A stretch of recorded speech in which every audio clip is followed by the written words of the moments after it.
доираи дуюми рӯзи 8 ноябр президенти ҷумҳурии исломии Эрон Саид Иброҳим Раисӣ бо сафари расмӣ ба ҷумҳурии Тоҷикистон ташриф овард. Дар фурудгоҳи байналмилалии Душанбе президенти ҷумҳурии исломии Эрон Саид Иброҳим Раисиро раиси маҷлиси намояндагони маҷлиси олии ҷумҳурии Тоҷикистон Маҳмадтоҳир Зокирзода ва дигар шахсони расмӣ пешвоз гирифтанд. Дар доираи ин сафар мулоқоту музокироти сатҳи баланди давлатӣ байни ҷумҳурии Тоҷикистон ва ҷумҳурии исломии Эрон пешбинӣ гардида доираи васеъи ҳамкории дуҷониба баррасӣ мешавад. Пас аз мулоқоту музокироти сатҳи баланд байни Тоҷикистон ва Эрон якчанд санади нави ҳамкорӣ ба имзо расонида мешавад. Ҳамчунин тибқи барномаи сафар президенти ҷумҳурии исломии Эрон Саид Иброҳим Раисӣ бо раиси маҷлиси намояндагони маҷлиси олии ҷумҳурии Тоҷикистон Маҳмадтоҳир Зокирзода мулоқот намуда дар анҷумани соҳибкорони Тоҷикистон ва Эрон иштирок менамояд.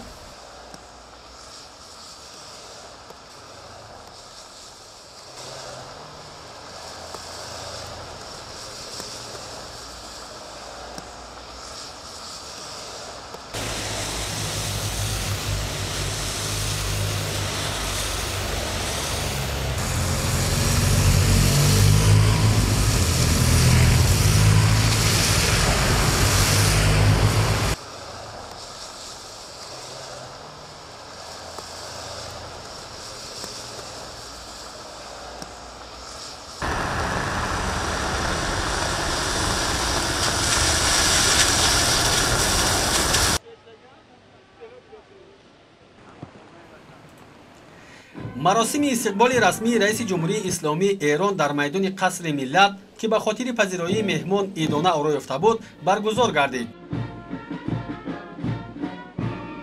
асосгузори сулҳу ваҳдати миллӣ пешвои миллат президенти ҷумҳурии Тоҷикистон муҳтарам Эмомалӣ Раҳмон раиси ҷумҳурии исломии Эронро самимона истиқбол гирифта ба болои шоҳсуфаи фахрӣ даъват намуданд. маросими истиқбол бо гузориши командири қараволи фахрӣ, садо додани сурудҳои миллии ду кишвар, гузаштани сарони давлатҳо аз назди сафи қараволи фахрӣ, арзи эҳтироми меҳмони олимақом ба парчами давлатии Тоҷикистон, шиносоӣ бо ҳайатҳои расмии ду ҷониб ҷараён гирифта, бо қадамзании мутантан гузаштани ҷузъу томҳои қараволи фахрӣ аз назди сарони ду давлат анҷом ёфт.